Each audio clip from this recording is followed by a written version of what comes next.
Alright, so we have a 2016 Toyota Tundra SR5. So this is the 4.6 four-wheel drive. Overall not bad, dark gray paint. Has some imperfections, plenty of scratches, definitely was a work truck. Pretty good amount of orange peel here. Wheels and tires are great. Wheel is missing a center cap here, but in generally good shape. Front end's not bad. We do have some oxidation on the lights. I did note, it's hard for the camera to see it. And it's hard for me to see if the camera is seeing it, but there is a line right here that kind of waves and goes across this, and it's smooth and then rough. So very weird. This is not fully secured. More oxidation on that light, and then we do have this turn signal out, so it's also a daytime running light on the driver's side. More scratches. No real like big dents or dings like that, honestly, except for in the bed. And one on the bumper here. Pretty good dent. Light out on this side, passenger license plate light. Brakes on the rotors. There's some hot spots. I got a good picture of one of them for you. Suspension, everything seems to do what it does. Truck has plenty of get up and go. It's not the 5.7, but these are pretty grunty. You want the stock exhaust, it sounds pretty good too. Gets up to speed pretty good, stops pretty good. Has a vibration under braking, under like lighter braking at highway speed, and at slower speeds and hard braking it doesn't really show up. So not bad truck. Definitely was a work truck just from the outside. Not perfect, but she ain't bad. I've seen them worse. We'll keep moving forward here. All right, this is gonna be our engine bay. Overall pretty clean. This is the 4.6, not the 5.7. Couple things that just kind of you had for notes, spark plugs and stuff. These are really easy to do, honestly. Coil packs are just right on top. It's not like the V6s where you gotta pull the intake apart. They're just right along here. Now, one thing I'll say, none of those bolt heads look like they've been touched or have had a tool sat on them and turned, you know what I mean? Normally the edges will be clean or marred a little bit from a tool. A lot of guys use like power tools or electric, so you get that impact mark. A few things. Battery. It's just chilling, no tray, not secured. Brake fluid a little dark, it's signs of moisture over time. That's normal, but you want to get it taken care of. Down here, thermostat and everything looks pretty good. I did notice here, this hose has some seepage going on where you can see where it's coming out and dripping down a little bit. Power steering looks good. Transmission on this guy is a service only. It's like a nut, and then there's a little bolt inside the nut, and you loosen that while it's running, and then the fluid comes out, it's full, and then basically you take your sample at that same time. We don't disassemble, so not something we really do underneath. Front end here, normally I look along the valve covers and everything just to kind of check, make sure if anything's wet there, and then the corners of the timing cover all look really good. All the factory welds and stuff in the apron. Frames also look really good, no wrinkles. No signs of stuff been taken off of the frame and put back on. We're gonna set this down, just do a quick start. Bear with the camera.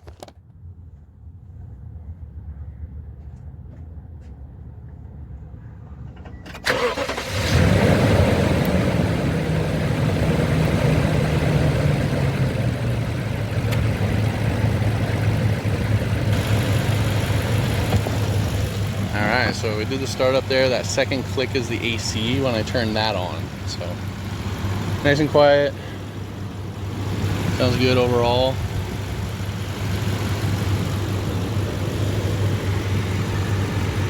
Alright. We'll stop here. Alright, for this portion I always use this mirror. Just helps me look underneath the vehicle, check some things out, frame, everything like that. So this truck's missing the skid plate that's normally on these that hides your oil filter. Okay. Big thing, let's address the elephant in the room.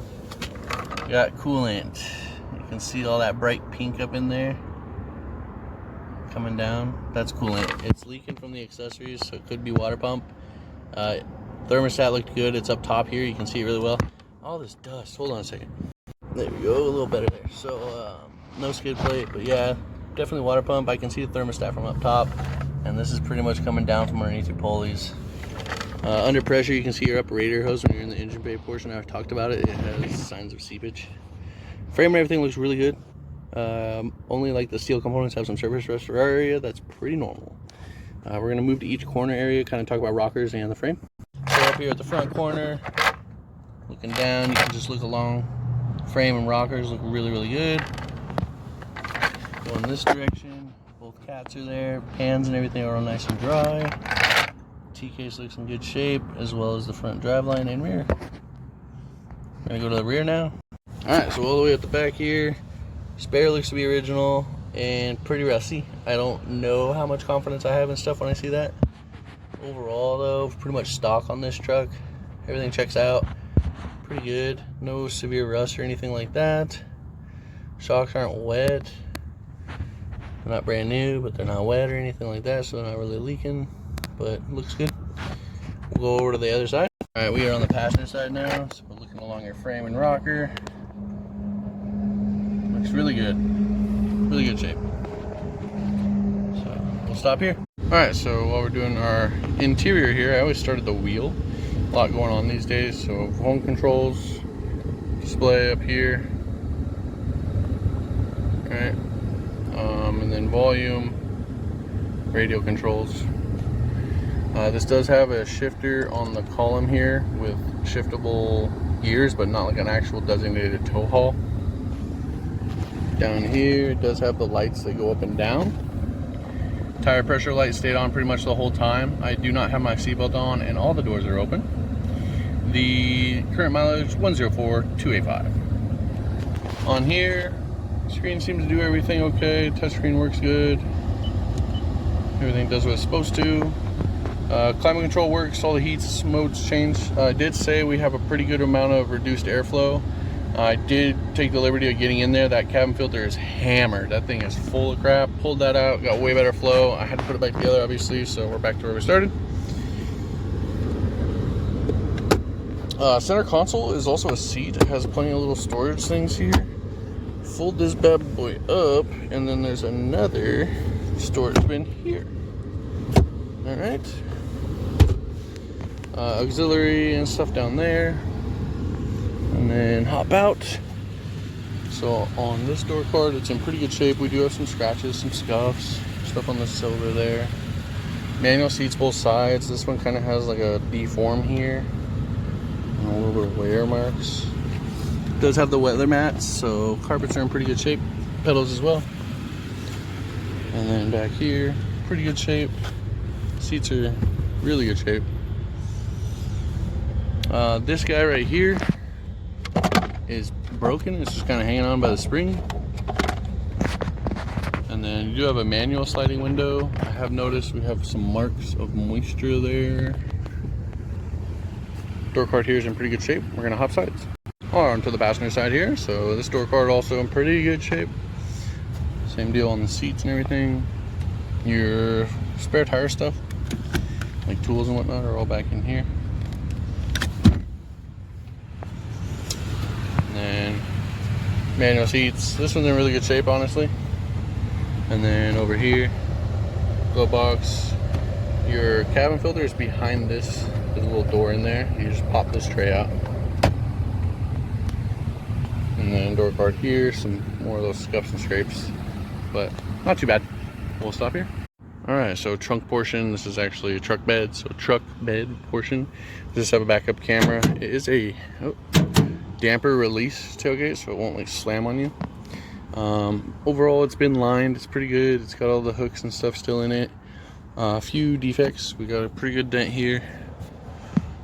A few good dents along the bed here. And then a few gashes, right? Opening and close this. It kind of was messing with the plastics, but like now I see there's just a bolt up in here too. So not too bad. The liner's in pretty good shape except for that one. And there's a good little gash right up there. Right there, that line. But not bad. Edges are all good. Seams are all still intact. Not bad. Pretty short and sweet. Not a lot going on. Plastic's got some scratches and stuff in them. Some dings up there. Work truck stuff. Alright, we'll stop here. Alright, we're going to go through our code scan here. a little crooked because the steering wheel has this big open here and it kind of tilts it weird. So we do have some faults on here.